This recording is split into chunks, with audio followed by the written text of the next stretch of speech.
I came home early from work and caught my wife in a threesome with my father and stepmother, so I recorded everything, served her divorce papers, and made all three of their lives hell. 15 years later, after my ex-wife died, my father and stepmother showed up at my door begging for help. I spit in their faces and slammed the door without saying a word. I've been sitting on this for 15 years. Never told anyone the full story. Figure it's time. I was 32, working as a forensic accountant at a Big Four firm. Good money, decent hours, thought I had my SHT together. Married for 4 years to Brooke, who worked in pharmaceutical sales. We'd been trying for kids, talking about buying a bigger house. The whole effing American dream package. That Tuesday in March, I left the office at 2 p.m. Can't explain why. Just felt wrong. Like when you know someone's been in your space even though nothing's moved. My gut was screaming. I should have been knee-deep in a fraud investigation for a Fortune 500 client. Instead, I was pulling into my driveway at 2:47 p.m. Brooke's BMW was there. So was my father's truck. And my stepmother Maureen's white Range Rover with those stupid Namaste stickers all over the back. I remember thinking maybe they were planning something for my birthday next month. How effing naive. The front door was unlocked. I could hear sounds from the living room. Moaning. Grunting. Skin slapping against skin. I walked in to find my wife on all fours on our $8,000 leather sectional.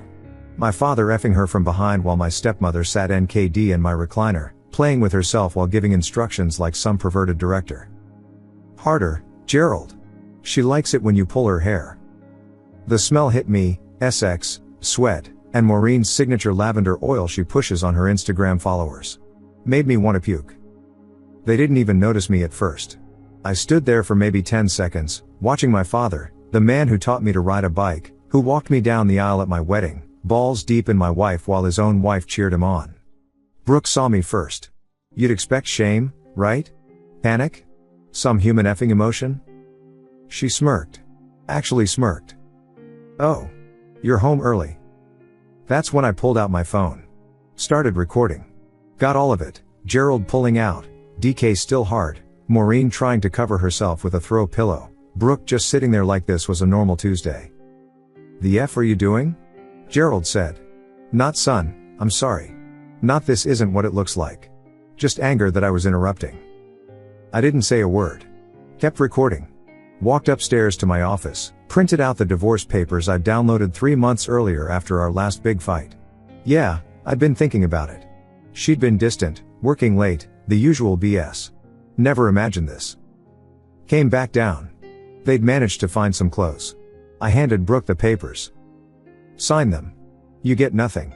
You fight me, this video goes to your boss, your friends, your mother, and that pharmaceutical conference you're keynoting next month. She laughed. You wouldn't dare. You're too much of a pussy. I pulled up her boss's contact on my phone. Showed her the video attached to a draft email.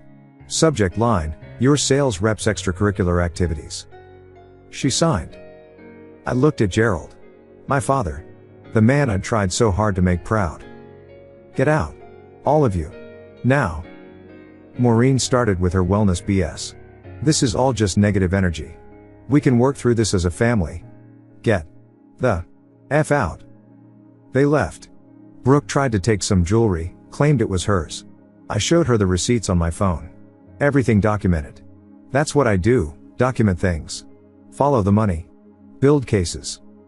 She left with the clothes on her back and the BMW I'd co-signed for. I'd handle that later. I sat in my empty house, on that contaminated couch, and planned. They wanted to destroy my life? Fine. I'd return the favor. But I'd do it right. Methodically. Thoroughly. I'd do what I do best, follow the paper trail and watch everything burn. Update 1, 3 months later. You all wanted to know what happened next. Buckle up. First, I hired the best divorce attorney in the state. Showed him the video. He actually winced. Said in 30 years, he'd never seen something this comprehensively documented.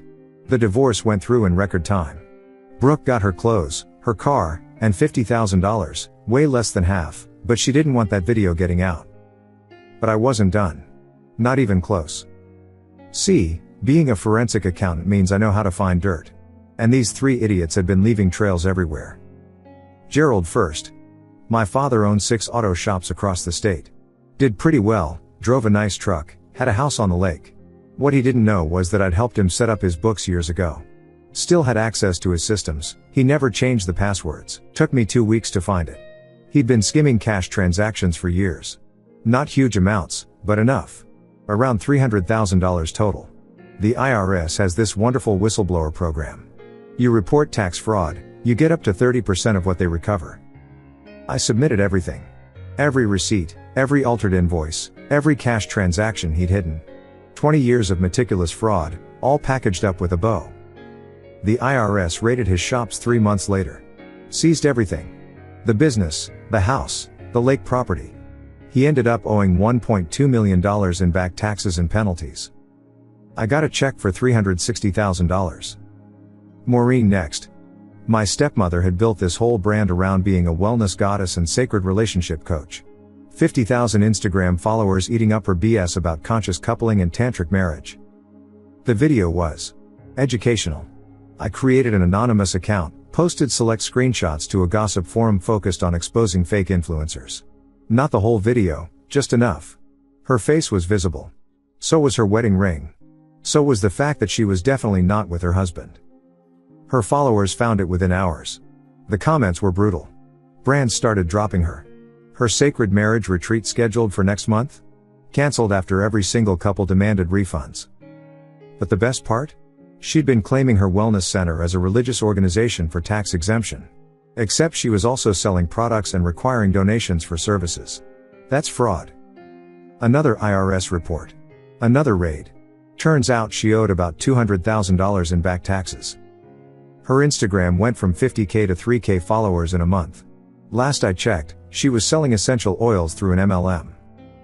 Brooke last. This one was personal. See, pharmaceutical sales reps have to follow strict ethics guidelines. They can't accept kickbacks, have to report all gifts, and definitely can't falsify expense reports. Brooke had been doing all three. I still had access to our shared cloud storage. Found 3 years of expense reports. Cross-referenced them with our credit card statements. She'd been filing false reports, claiming client dinners that were really girls' nights, convention trips that were personal vacations. But the real gold? She'd been effing a doctor at one of the major hospitals. Doctor married with 3 kids. He'd been writing suspicious numbers of prescriptions for her company's top-tier painkillers. She'd been giving him gifts, vacations, golf clubs, probably that pussy too. One anonymous tip to her company's ethics hotline. One package of evidence to the DEA about suspicious prescribing patterns. One email to the good doctor's wife with some very interesting photos from Brooke's phone backup. Brooke was fired within a week. Lost her license. The doctor lost his hospital privileges and is under federal investigation. His wife took him for everything in the divorce. Brooke tried calling me. Texted me. How could you do this? I made one mistake. One mistake? Effing my father while my stepmother directed was one mistake? I blocked her number. The aftermath. It took 2 years, but I destroyed them all. Completely. Legally. Using their own crimes against them. Gerald went from successful business owner to working at a chain oil change place. Maureen lost everything and moved in with her sister. Brooke spiraled hard. Last I heard, she was cocktail waitressing and had developed a pretty serious pill problem. Ironic, considering her former career. Me? I left town. Started my own forensic consulting firm. Specialized in fraud investigation for divorce cases. Turns out, there's good money in helping people document their cheating spouse's financial crimes. I bought a condo downtown. Started dating again, cautiously. Even met someone. Sienna, a federal prosecutor. She knows my story. Says she admires my attention to detail. Some of you will probably say I went too far. That I should have just walked away. But here's the thing, they didn't just cheat. They did it in my house, on my furniture, laughing about it. They destroyed my concept of family, of trust, of basic human decency. So I destroyed their lives. Methodically. Legally. Thoroughly. And I slept like a effing baby every night. Update 2, 6 months later. Lot of DMs asking how I'm doing. Fair enough. Here's where things stand. The business is booming. Turns out, when you've got a reputation for taking down cheaters through financial forensics, every high net worth individual in a bad marriage wants your number. I've got 3 employees now on a waiting list. Sienna and I are solid. She gets it. Doesn't try to psychoanalyze me or fix me. We keep our finances separate. She jokes it's because she knows what I can do with financial records. It's not a joke. We both know it. But you're not here for my success story. You want to know about them. Gerald ran into a former employee of his at a bar. Apparently, my father had been telling everyone I set him up because I was jealous of his success. The IRS agent who handled his case literally laughed when Gerald tried that defense. He's living in a studio apartment now. Still working at Jiffy Lube. Tried to reconcile with my mother, his ex-wife, but she told him to F off. Even she didn't know about the tax fraud, and she was PSD. Maureen. This one's almost sad. Almost. She tried to rebuild her brand as a redemption coach, helping people recover from public scandals. Posted this long video about how her journey through darkness led to enlightenment. Nobody bought it. Turns out, when you're known as the woman who directed her husband effing his son's wife, there's no coming back from that.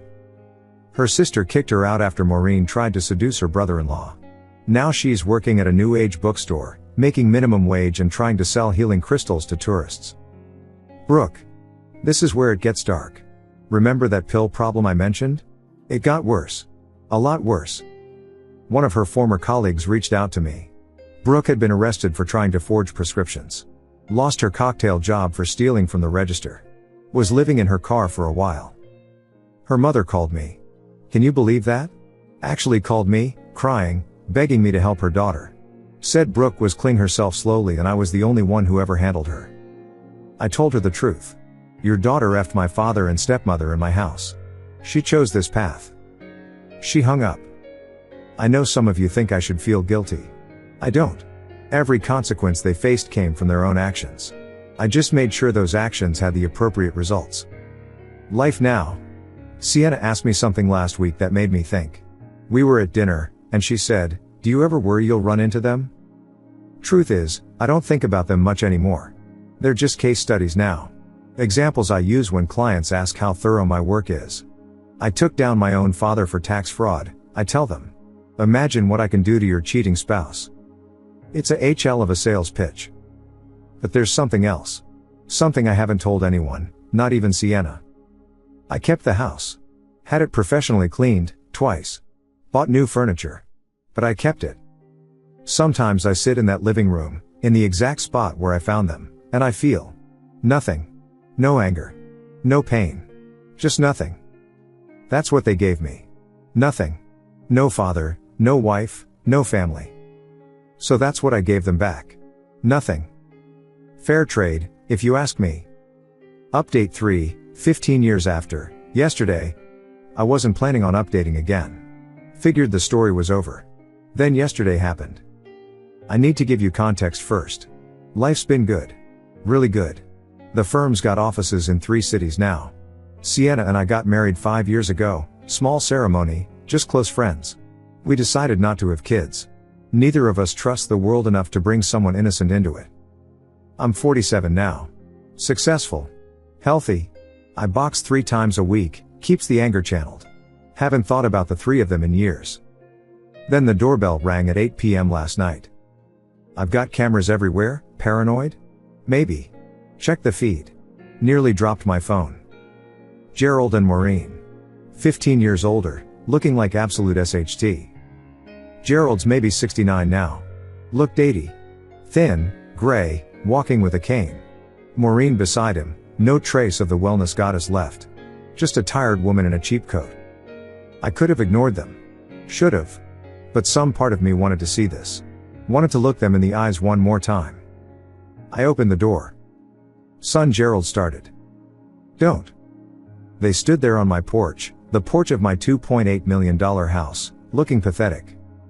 We need help, Maureen said. No wellness speak. No energy talk. Just desperation. Why the F would I help you? Gerald's hands were shaking. Brooke's dead. I felt nothing. And? Overdose. 3 months ago. Her mother said you should know. Okay. Now I know. Leave. Please, Maureen stepped forward. We have nowhere else to go. We're living in our car. Gerald's sick, diabetes, can't afford insulin. We just need. You need? You need? I was surprised by my own volume. Sienna appeared behind me, hand on my shoulder. "Let me explain what you need to understand," I said. "You effed my wife. In my house. You destroyed my life. And now, 15 years later, you show up because yours fell apart?" Gerald tried again. "I'm your father. You're nothing. You were nothing the moment I caught you balls deep in my wife. You want insulin? Get a job. Oh wait, who's going to hire a 69-year-old tax fraud with no skills?" "We have a daughter," Maureen blurted out. Everything stopped. "What?" From that time. With Brooke. She's 14. Lives with my sister. We can't support her anymore." The math added up. The timeline fit.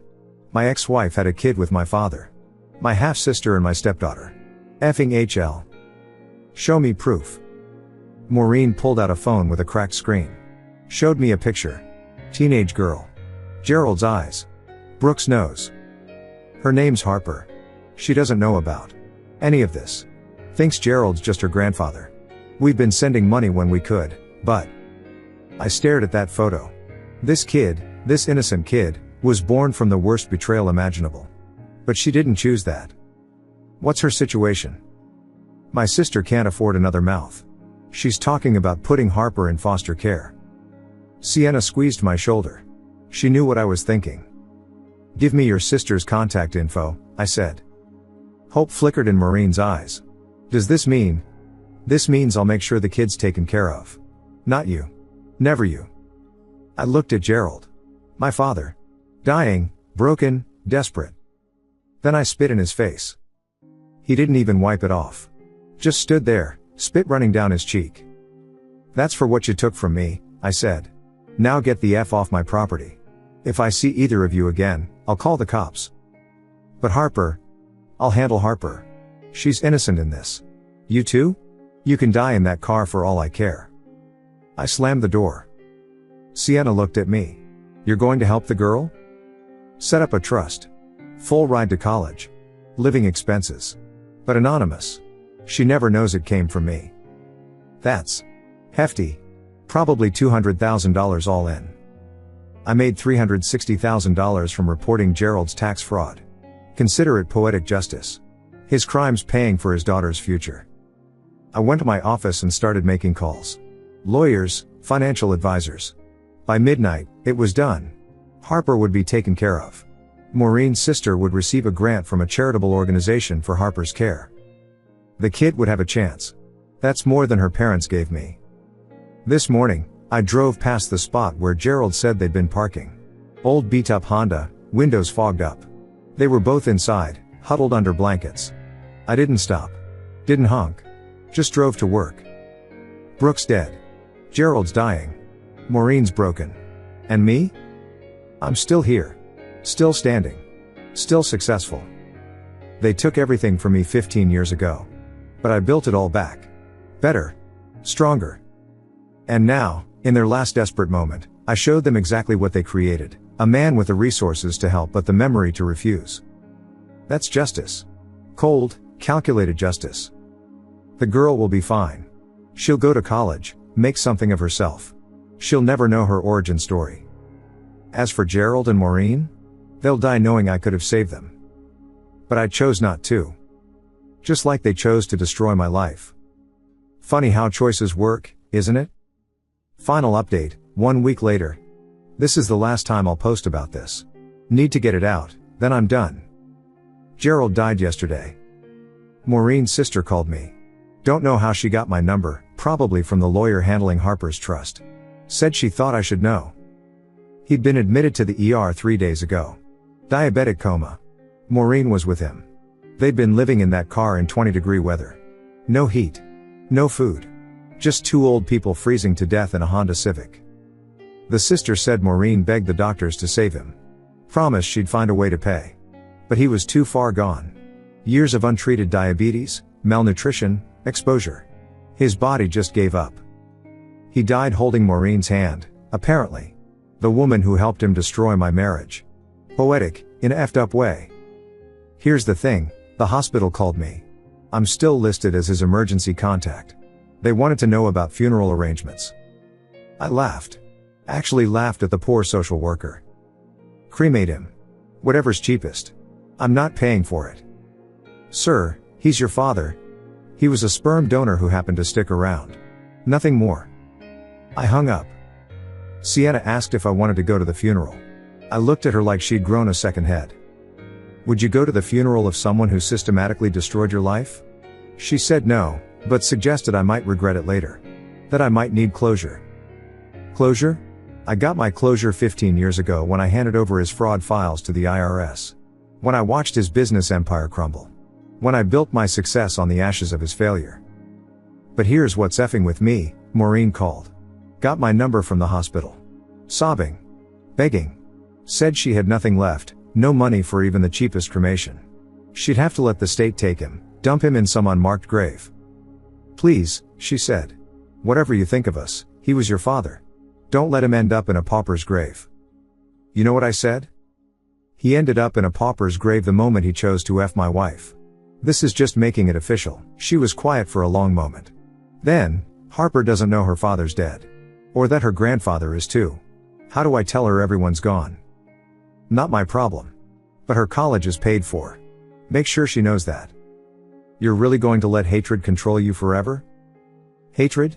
No, Maureen. This isn't hatred. Hatred requires emotion. This is indifference. You and Gerald became nothing to me 15 years ago. His death doesn't change that. He loved you, she whispered. Even after everything. He kept your photo in the car. From when you were young.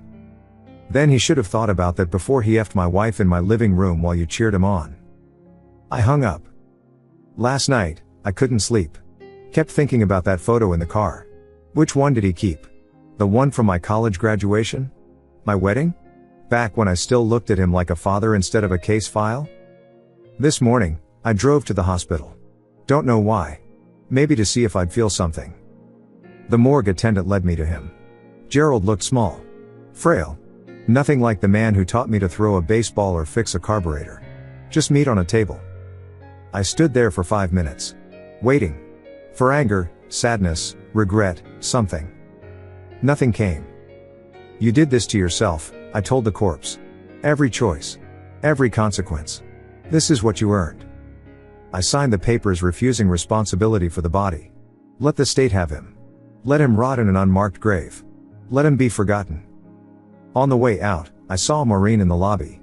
Wrapped in the same cheap coat, looking like she'd aged a decade in a week. She saw me and stood up. Don't, I said. I just wanted to say. I know what you want to say. That you're sorry. That you made mistakes. That you need help. That Gerald's dead and you're scared and alone. I know all of it. And I don't care. We were family once. No. We were people who shared DNA and addresses. Family doesn't F each other's wives. Family doesn't betray. Family doesn't destroy. She was crying now. Ugly, desperate sobs. People were staring. Please. I have nothing. I'm 63 years old and I have nothing. You have exactly what you deserve. I walked past her. Got to the door. Stopped. Without turning around, I said, Harper's trust fund kicks in when she's 18. Full ride to any school, living expenses, the works. She'll never want for anything. That's the only good thing to come from your poison. Make sure she uses it.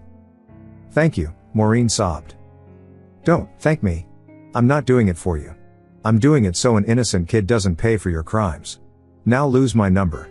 If you contact me again, I'll get a restraining order. I left. Drove home. Sienna was making breakfast. How was it? She asked. Confirmed what I already knew. I felt nothing. Still feel nothing. That's not true, she said. You set up that trust for Harper. That's something. That's strategy. Gerald's illegitimate daughter succeeds while he dies in poverty. Even in death, I win. She looked at me for a long moment. You know that's not why you did it. Maybe she's right.